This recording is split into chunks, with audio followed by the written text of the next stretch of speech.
So, Jason, one of the topics we've been returning to repeatedly of late is the migration in the Web PKI to single purpose routes. Yes. Right? Back in the old days, you'd establish a route, you'd go through the trouble of getting it embedded in. And if it was embedded in devices, you'd use it as much as you conceivably can. In a new world of modern architectures where things are updatable, the preference is to have routes that do one thing specifically. But why? Why is that preferable? I think, Tim,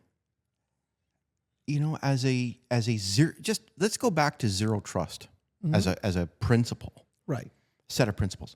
I think that anytime that you reduce the amount of allowable context, Yes. you're doing something good for security. Yeah.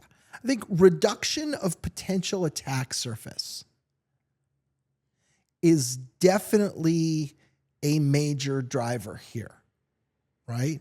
These routes they're so basic, they're so powerful that to the degree that you can minimize their potential for misuse or abuse, right? It could be deliberate abuse like attack. It also could just be misuse, good faith error. The degree to which you reduce that potential is just fundamentally a good thing. It's just like the argument for shorter-lived certificates, right? If something goes wrong with a certificate, whatever it is, maybe one of this list of things, maybe something I'm not thinking of, the shorter lived the cert, the less potential harm, right? It's a similar thing. The more you narrow the use of the route, the more you're narrowing the potential harm. Tim, I'm going to go back. Right. This is for those of you who, have been around a while. Mm-hmm. I remember back in the day, we're talking 15 years ago, where it was absolutely a revelation to network administrators that they shouldn't make everybody in the company a domain level administrator. Right. That was a revelation. And of course, the really smart guy in the room nodded and went, I know that that's wrong to do. I know it's wrong to do. But the reason I do it is because I don't get a call at my lunch hour. Right. Because I've removed rights from people and that person can't do something. So they give me a call. Yep. Right. Yeah. So you're right. It's a similar argument for zero trust. It's a similar argument for principle of least privileges. It's a similar argument for network segmentation. These are all the same kinds of things, which is just, try as we might, we have to accept the fact that sometimes our defenses get circumvented. And what we want to do is we want to box that danger in, box in the risk as much as we can. So I think that's a good one, and that's a good overarching one. I'm going to throw out a few other advantages for you, okay? Another one is clarity of function. Yeah. Clarity and predictability of function. This route will do certain things. It will be a server certificate route. It will not be a client certificate route. Clarity and predictability of function, which just is fundamentally useful because now you can make assumptions about it. And you can make more specific assumptions about it than you would have been able to in the past. When I detect a cert on this route, I know that there are certain things it will not be doing, and I can preclude those from the set of circumstances that I have to account for. I don't QA them, right? I don't write software to do them, right? So predictability of function and clarity of function is in and of itself a virtue. Tim, we've got a colleague, Brendan Bonner, sales engineer at Sectigo, who, he has been banging on the drum on this one for a little while, saying, people, you can have more than one CA. Yes. And it's funny how you knew that, I knew that. He's in the field talking to customers who insist, oh, no, you only have one CA and you run everything off of it. Well, it's very 1997 kind of thinking. That's right. Back when you kind of could. Where getting your roots embedded was super hard. That was it. And when you got it done, you're like, oh, boy, I'm glad that's done. I don't need to think about that again for the next 20 years. Getting one done was so hard that you never want to do it again. Yeah. It's not that way anymore. Yep. Correct. So I think that's a big one. And, we also talk a lot about habits, right? People who do things because it's what they did 12 years ago, That's right? I think this is an example of that. So clarity and predictability of function is one. Another one is crypto agility, Yeah. right? So we've talked a lot about the fact that gone are the days of taking a single cryptographic algorithm and using it broadly across the entirety of our digital world for the next 20 years, or let alone 40 years. That'll never happen ever again. And that means we need to have agility. We need to be able to change our cryptography. And by segmenting our use cases into different routes, it gives us more flexibility to change and update those routes as we need to. Correct. Right? So our crypto agility has gone up. Otherwise, if it's all messed up in a tangled skein of uses, then you wind up saying, look, I've got this set of things over here and I need to update the route because it's a problem. Well, you can't do it because of this and this and this, and these other things are going to fall down. And so you can't fix the thing that's having a problem because the other things are going to fall down. But if you put them all in their own compartment, then you can deal with them individually as they need to be dealt with. Tim, I think we might be able to coin a new term right here. What's that? I think certificate path agility. Yeah. Which includes the route. Sure. Right. Because when you're talking about routes, you're sometimes talking about routes. You're talking about intermediates. You're talking about issuing routes. And quite often, when you're evaluating a certificate, you're evaluating, well, how did it get to me? Yeah. And quite often there's pinning somewhere in there. And in fact, what you really need to, we've seen a lot of examples of even the way that certain root store programs, the way that they demand things to be evaluated up to the CA, there needs to almost be like a linting of how is my certificate rooted up to the ultimate root. And so therefore, this concept that you're talking about actually is, we could probably sprout this into several episodes, talking about the agility of routes to be changed along the chain. Yeah. Because I foresee that happening because of what you just said. Yeah. Cryptographic agility is going to force root and certificate path agility. Correct. Cryptographic agility is kind of the biggest umbrella term. For cryptographic agility to occur, you need things like root agility, certificate agility, because if you don't have agility to these other things, you can never achieve your cryptographic agility. That's it. Right? I think that's right. I think there is an argument for improved business continuity and resilience when we segment out these use cases for the kinds of reasons we've talked about before, right? That the more you compartmentalize these, the more you're able to focus on the specific needs for this specific use case and ensure that it is robust, right? There's definitely a business continuity and resilience story, in part because you are removing risks and you're removing interdependencies. Tim, there is an episode that we're going to publish soon. Stay tuned.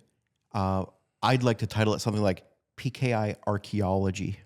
It has to do with what you just said. Yeah. Because in the case of M&A, and you start to have to unravel how, if you're bringing entities together, or if you're splitting an entity into parts, right, then having very clean root structure is critical. Probably more so with the splitting scenario. Correct.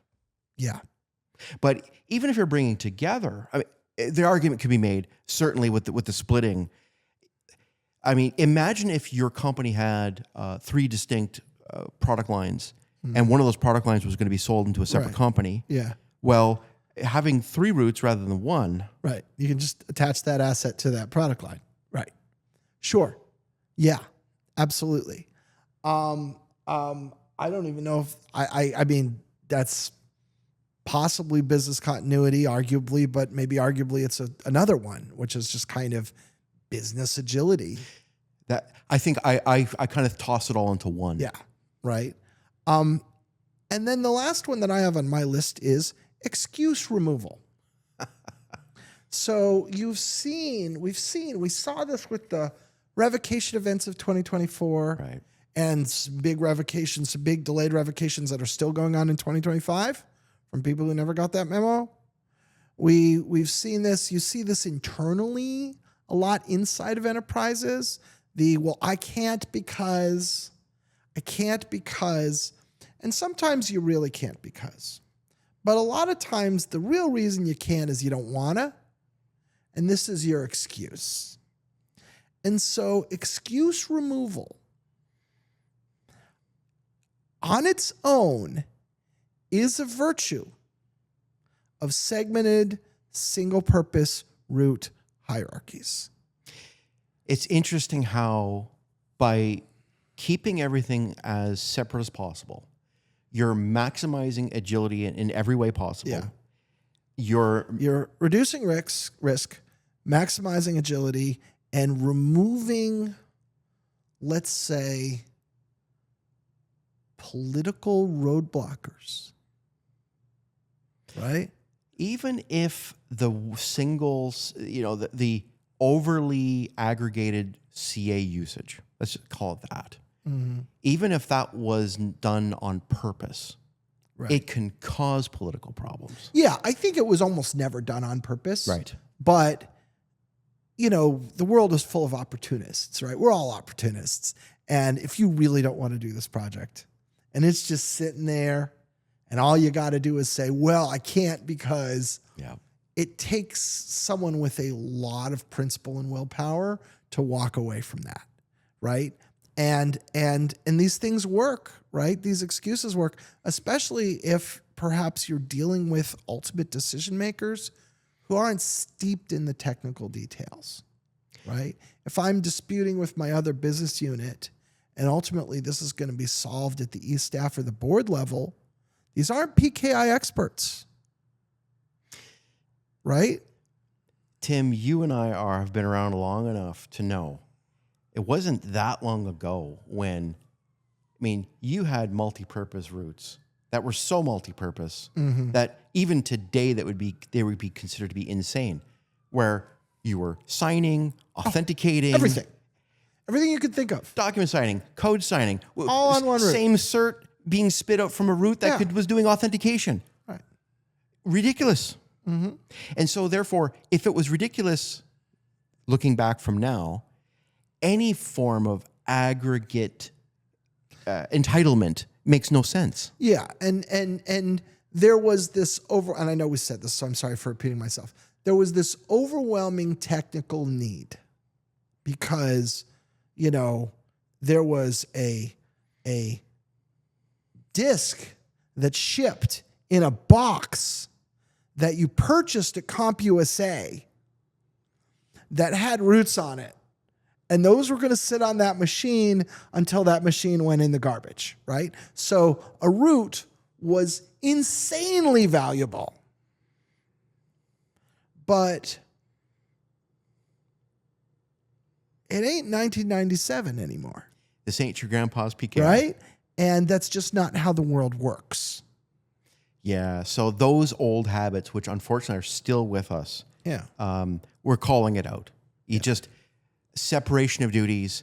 It's funny how people don't bring it up with respect to principle of least privileges and zero trust, which is really the new name for that. Yeah. And yet this is, to me, another example of overprivilege causing several categories of problems, which is what you're pointing out. Absolutely is an example of overprivilege, and it's related to those other things we listed. Anyway, so this is a trend, like reduction of purposes of roots down to ultimately every root being for one very single narrow purpose is the direction that the world is going. And to get to that full 100% saturation is going to take time, but it's moving there. It's marching forward with alacrity. And we're seeing more and more progress toward that all the time. This is the new normal. Let's get used to it. And what I wanted to say here was there are benefits that come from that. There are good reasons. This isn't just us being big meanies. There are good reasons that really are going to make things more secure, more agile, more resilient. And, we're all going to be better off. We could end it right there, and boy, would that be so nice and clean. But I'm not going to end it there. Okay. Here's the last thing I'm going to say about this, Tim. All right.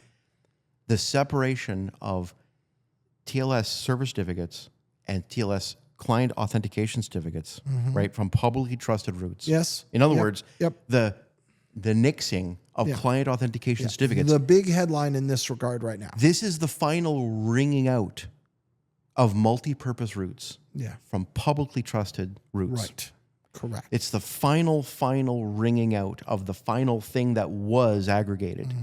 And so, folks, that whole client authentication certificate issue where, remember, June 15, 2026, no more client authentication certificates from a public CA. From any public CA anywhere. This is related to what Tim just said. And that's everything Tim just said is the reason for it.